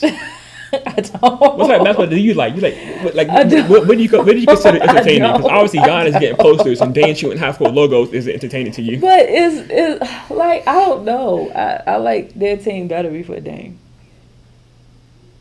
They was better, but like I think they're funner to watch now with Dame. Even though he's struggling this season. Although he's doing what? Struggling this season. Right. So what's fun about that? But like playoff time gonna be different. That's what we can hope that it's gonna be different. It's Dame. You're not worried. Dame time. You're not worried. You should be worried. I'm worried about because Chris like you're a professional. Why should he be slumming this season at all? It's known. Like they're human beings. They're professional, but they're humans. Like I'm pretty sure you have bad coaching games. Like you said he's your coach slumming this season. He's a human being. They're not perfect. They're not perfect. Like, they're not playing 2K with the game sliders on 100. I get it. He is getting paid a lot and whatnot. And he's like underperforming. I mean, not even the pay thing, but just how many? So you play 80 what games? 82. So how many games do you get to slum out of those 82 games? Is what I'm saying. However many years enough to get you to the playoff, and they already comes to the playoff, so it's working. Because of the side that they on. The side don't mean nothing. Okay, I don't know what their record is. I'm pretty sure like their record right now would be enough to clinch them in the playoff right now for the West. Like if you move the Bucks to the rest right now with the record, they probably will clinch the playoff seed. They probably wouldn't, because they probably wouldn't have won as many games if they wouldn't have West. I disagree. Like I would have to look at like what's their record against West teams. Like what's their record against like the Clippers? What's their record against the Suns? What's their record against the Nuggets? I'm pretty sure like they're not negative. Like plus that don't even matter. Like you seen bad teams beat good teams all the time. San Antonio Spurs, terrible. Other than Victor Wembanyama, destroyed the Suns every single time this season. So all of like their record might be bad against West teams. They can still be better. Like who do you think is better, the Suns or the Spurs? Because the Spurs won every game this season. They played against the Suns. Suns got Kevin Durant, Bradley Beal, and Booker. Did they play all those games? Yeah, like they every time the Suns played the Spurs. Yeah, Spurs. The Suns lost. The Spurs won. And They have their whole team every game. Yeah. Well, I mean, okay, first game early in the season, I don't think they had Bradley Beal. But the rest of the games they had KD, Booker, and Beal. But that doesn't even matter. Cause all the Spurs got is Victor. So even if Bradley Beal missed a game, the Suns still got KD and Booker. If Booker missed a game, they still got KD and Beal, while the Spurs just got a rookie in Victor. So that shouldn't really matter. So like I said, bad teams beat good teams all the time. So I still see your point. Like I agree, the West is tougher than the East, but let's not disrespect the East now, because they got some dogs in there. Jason Tatum, Jaylen Brown. But you naming individuals. They got teams. Okay, the whole Celtics starting five, from Kristoff to Brown to Tatum. No, the Celtics, they're legit. Okay, same thing with the Knicks. Like I like the Knicks. Same thing with the Bucks. Okay. That's about it, but still. That's what I'm saying. See, you can't even go past 3 teams confidently, but it's okay. It's okay. Points were made. If you on FanDuel, how many teams on the East would you put your money on? To like what? Win the championship? To win, period. Like what you mean? Like win the game? If it's just a random game. How many teams? Exactly. Well, I'm thinking like this for the East too. I'm thinking like who they. I got to think who they playing. Are they playing a back-to-back game? Because back-to-back games are tough. Like if you're going, you're like, I know this is a team I can depend on. Or okay, depend on for the West. The East. I mean for the East, depend on. Celtics. Top 3 Celtics. Bucks is a question mark. I must admit, Bucks are a question mark. If it's like late in the regular season, I'm gonna go with the Heat, because Jimmy Butler. That's when he start teeing up. So the Heat, the Celtics, the Knicks. That's it. Okay. Because I like Garland and Donovan Mitchell, but they inconsistent. Yeah, Garland been hurt a lot this season, and Mitchell, I don't think he want to be there anymore. Like, I think this is last season there. He was hurt. That was last year. His ankle was messed up. Yeah, he was. Then he was you got Jarrett Allen and what's his name? I know you're talking about too. Evan Mobley. Yeah, like just a bunch of inconsistency. Yeah. Okay. But still, I still don't like the disrespect with the East. I still don't like. No, but like I said, I watched the playoffs. Okay. I watched the playoffs. So who you think is going to the finals? Okay. Celtics. I'm sure that's easy. What about for the West? I don't know. West is a dog fight. It's gonna be tough. Okay, let's start from this. Warriors and Lakers, 9th and 10th seed. So the winner moves on, loser go home. Who you got there? Oh my gosh. That's tough, because you don't know, like with them two, you don't know which teams you're going to get. Yeah, like you don't know you're going to get. They like game just 6, hit 15 Klay threes Thompson. the other day between the 3 of them. Klay Thompson, Draymond, and And Steph. but then Klay might not hit a 3. Draymond and Klay might not hit a 3 the next game. Yeah. You know what I mean? So it's tough. It's tough. And it's unfortunate, because it's like those, especially the Warriors, like, shoot, 3 years ago, like that was the team, and now in the last 2 years they were in the play-in. So, that's gonna be tough.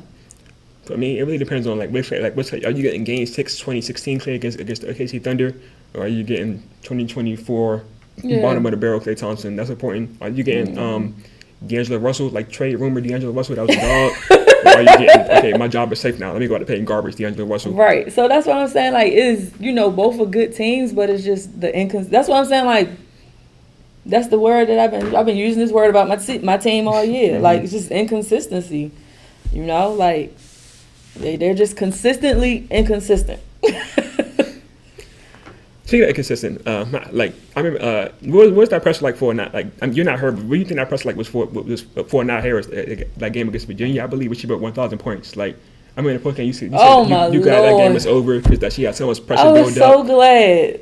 What was that like? Like when she scored that point, because that girl. And I told her this. That's probably the most 3-pointers she took in a game. Because she needed 10 points. Uh-huh. And she was stuck on 7 for the longest time. I'm like, nah, just get to the basket. Like, make 2 layups. Get to the free throw line, something. She shot like 3 threes back to back. When I tell you.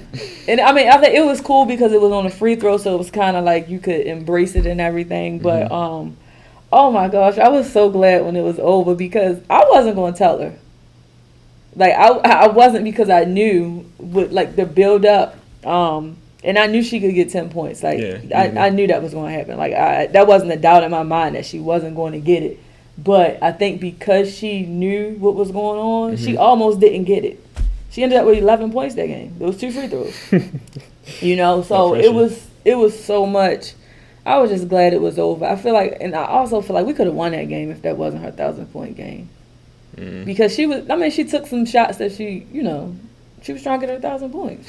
As she said, 100%. Like that was a home game. She was trying to get her 1,000 points. Her family was there, so she didn't want to disappoint her family. I think, and that was the pressure. That was the pressure. It was more so like my entire family. Like she had like 20 people there, and it was some people there who had never seen her play in college. So it was all of that. That's what I was talking about, playing home versus away. So all of that pressure, I think it got to her. I'm trying to tell her, like, just go out, just relax. Like, she made the game a lot harder than it had to be. But I mean, it's expected, Yeah, that's a big moment. I was mad during the time, but it's separating that between coach and player. Like, as a player, like, I understand it. During the game, I'm like, nah, but once everything smoke clears and stuff, it's not like I was mad at her or held it over her because I definitely understand that pressure. Was it like that too for the 2 players that hit 1,000 points? It was like, I think they hit it in like 2017, 2018, around that time. I forgot their name, but you mentioned them in like the Mount Rushmore starting 5. Kiara hit it and Kaya. Yeah, both of them. Was it like that for them too? Did they fall? Like, was they kind of nervous? Like, well, you say they was nervous, so I'm pretty sure the answer no. No. They was okay. I don't even think they knew that they was getting ready to school. They knew, but they was just like, and JJ, like, all 3 of them, they just went out and they wasn't like. I think for them, did they score that? JJ ended up scoring it on. So I think for them it was just like, I'm gonna get it at some point. You know what I mean? It wasn't. They didn't have like the whole family was there and stuff like that. It was just the people who always come to their games. Yeah. So it was just like, if I get it, I get it. If I don't, I don't type thing. You know what I mean? So with Anaya, after that game, that was a home game. I think we had like 2 or 3 games on the road. Yeah. So if she didn't get it at home, it would have been on the road. Her family wouldn't have been able to see her. But, it wasn't. It was, I can't even remember, but I don't think it was. I don't really think they cared. Back to the NBA for a bit. This is the most asked question of all time. Who's the GOAT? Huh? I said, who's the GOAT in it, like the NBA of all time? Is this a trick question? No, I just want to hear your answer. I might argue against you depending on your answer. Who, Michael Jordan? So who's your GOAT? Michael Jordan. LeBron's better. I'm sorry, not sorry. He's better. He does literally everything better. That's fine. Okay, no argument. Okay. I'm not gonna argue about it. It's just he got some tendencies that I don't think that a person should display as the GOAT. But I mean, it's fine. Right. He take plays off. When you're like 47, you should Jordan was playing at that age. He was playing he ain't take no plays off. He take plays off. He just do stuff that, like, I feel like on the court, if I want my child to idolize somebody, like, I want them to look at all the things they do. Like, I don't want you eating on the bench because that's not something that's acceptable. I don't want you going back and forth with your coach, whether you agree with them or not, because that's like trying to coach the team. And, like, it's just certain things. Like, he's a great player. He's a great all-around player. But, like, if the game on the line, I'm going with Michael Jordan. You going with him? Other LeBron hit the most clutch shots in NBA. I'm going with Michael Jordan. If I needed 2, I don't feel like LeBron is great, but like when I watch him, like I don't feel like he goes out every game with the will to do everything I can do to win. I can agree with you on that. You understand what I'm saying? Later in his career, but early in his career, early in his career, you was probably younger, so you ain't see it. Yeah. But like I didn't put him in that category because I didn't like the fact that he wouldn't take shots when they were down. Like he would only take the last shot if it was tied up. You gotta go back and watch some things. But like LeBron is a great player. He is. I'm pretty sure the same way y'all nitpick about LeBron. I'm pretty sure we can nitpick about Michael Jordan. Like we're in a time and age where we're gonna see Michael Jordan highlights. And they never post his little lights. We can't really go back and watch those games, but I did it on purpose. Like y'all put his highlights and like delete his little lights off the internet on purpose, so we can only see MJ good stuff. Like we can do that for any player. Who's y'all? Y'all MJ fans. I don't. Okay, like you probably don't do it, but like you're part of that community. You're part of the MJ fan base. Like y'all only put his highlights out there and never his low lights. So the same way you're nitpicking about LeBron, I could probably nitpick about MJ too. But we just never see it. But so like. That's what I saw. Like I saw, like every time he went on the court, it was competitive. So you just saw all glory and glitter from Michael Jordan. Never a playoff, never a bad game, never nothing. Just all glory and glitter. I mean, you could look at his stats and see. Like what I'm saying is like I didn't see what I see from LeBron at times. His stats ain't better. That's just like Kobe. Like Kobe was a hawk. He was a ball hawk. Mm-hmm. But Kobe went out and competed every single game. And I think that's something that Michael Jordan and Kobe had in common. They went and competed every single game. I don't see that with LeBron. I disagree. Kobe definitely took plays off. Like definitely later in his career, he took plays off. So I can go back and find that he literally took plays off like LeBron. Like so they competed. Not like LeBron. I mean, LeBron take plays off, games off, weeks off, months off. All right, that's okay. He take off to go. Like it's so bad. Like it's bad. Like they played the Wizards, and my son he's a big LeBron James fan. Yes, he should. And I feel like he hasn't been to see them because I'm not about to waste my money because there's a 50% chance that we go to the game and he's not going to play just because. Like that's not. I don't like that. Yeah, I agree with that. Like that's my favorite. Like the Clippers fans, I might want to go to a Wizards game, but I'm scared Kawhi going to sit out and PG going to sit out and whatnot. That's why I like players like Anthony Edwards, like young superstar who, I mean, young superstar who want to play like every single game because they know fans are there to see him. Like he don't want to have them waste their ticket and whatnot. So I agree with you on that point. Yeah. So like my thing is like with LeBron, like if you're getting old and you can't do it, then stop doing it. Like you said he's older, so that's why he take plays off, you take games off and stuff like that. Like, if you're to that point where you can't give it your all, then why are you still doing it? Because he's still playing at a high level. He's still a top 15 player in year 21. Some people might say top 10. Still, like, averaging the most points on his team. Still shooting pretty efficiently. Definitely, this is best season. Do you think the Lakers play better when he's not playing? We should end it on that. I think they don't. Like really, like they don't. I'm sorry, they don't. Like, you might say that they might feel less pressure and feel like more comfortable, but I don't think they play better. Like, let's take them off the team. Why should I feel pressure with my player on the team, though? Because you're playing with the best player of all time. But why should I feel pressure? Like, if I'm a great player and a great teammate, but a player shouldn't. Because you know that if you play bad, you're going to get criticized. You play with the best players of all time. But like, you if you play bad, feel like you're going to get criticized by social media, by the media. Like that pressure gets to you. You're not interfering because of him. Yeah, him being great would get you pressure because of the social media. If you play bad, they gonna blame you for the loss. If you shoot 1 for 10, here come the pressure. Here come your comment section. You suck. Some KYS, some stuff like that. I understand that, but you're gonna feel that same pressure because you're on his team. So whether he on the court or not, it's still gonna be pressure. So that shouldn't. But that shouldn't justify why they play like different when he's not playing, because they still on that team. You still gonna get criticized either way. Nah, I think like when he's on the court, the pressure like if you get if I get a notification right now saying it should be less pressure when I'm on the court with the greatest player. Not only that, you're on the Lakers. You're on the Lakers, the most popular team of all time, maybe behind the Knicks. So of course you're going to get criticized whether LeBron is there or not. The Lakers are the Lakers. Like, you're going to get criticized by fans regardless. But like if I get a notification right now saying LeBron James is out tonight due to ankle soreness, I'm not watching the Lakers game. Nor is LeBron. I'm not watching the Lakers game. What he out due to what? No, I'm saying if he was. I'm saying if I get a notification saying LeBron is out due to ankle soreness, I wouldn't watch the game. Nor would like LeBron fans. So they probably wouldn't. Think about what you just said. What? You would get a notification Mm-hmm. saying that LeBron James is out due to what? Ankle soreness. I would have never gotten a notification about that. Okay. About Good. Jordan being out due to ankle soreness. Or Kobe.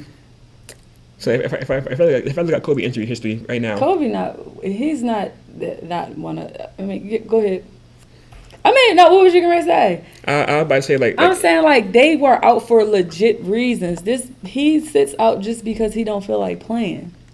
It don't have nothing to do with that injury history. Ankle. When he tore his Achilles. That's different. I can agree with that. Like I respect him for going back out and shooting the free throw, even with his Achilles torn. But I'm pretty sure he missed games due to ankle injury. But let's see. LeBron been doing this for years. No.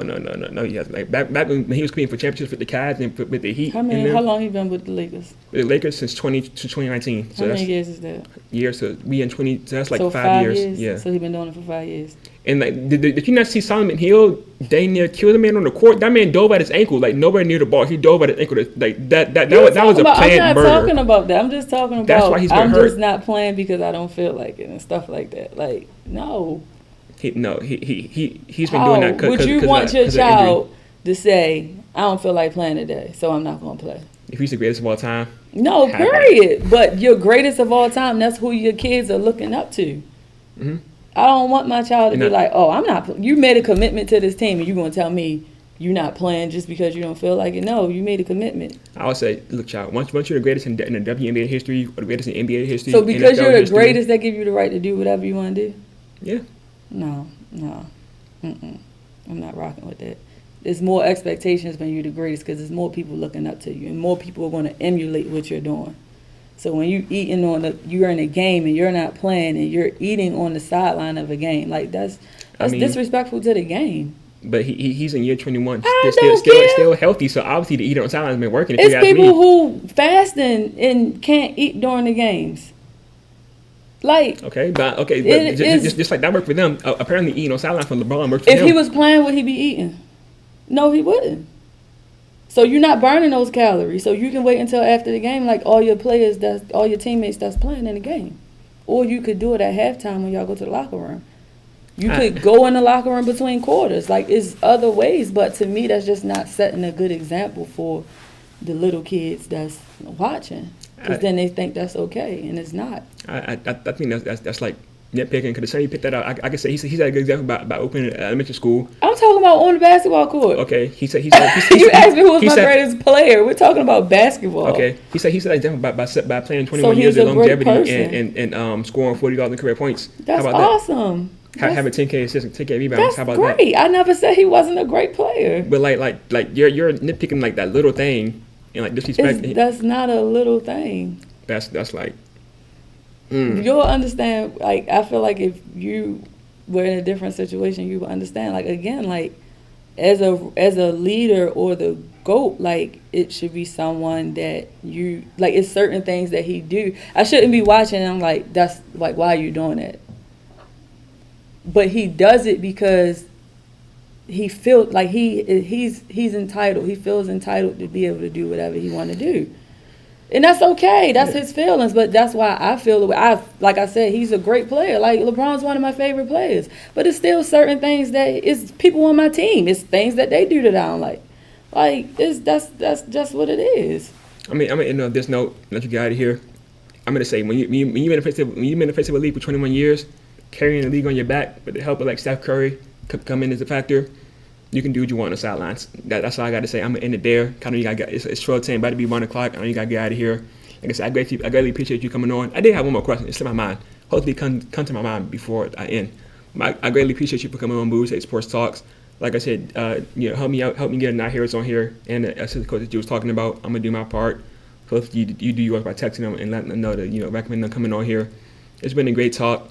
Definitely I would say the longest interview I did so far. I went 57 minutes, and I loved it. Loved every single second of it. I greatly appreciate you stopping by. I hope you have a great rest of your day. You too. Thank y'all for watching Bowie State Sports Talks. I've been your host, Jalen Sims. I'll see y'all next week. Peace.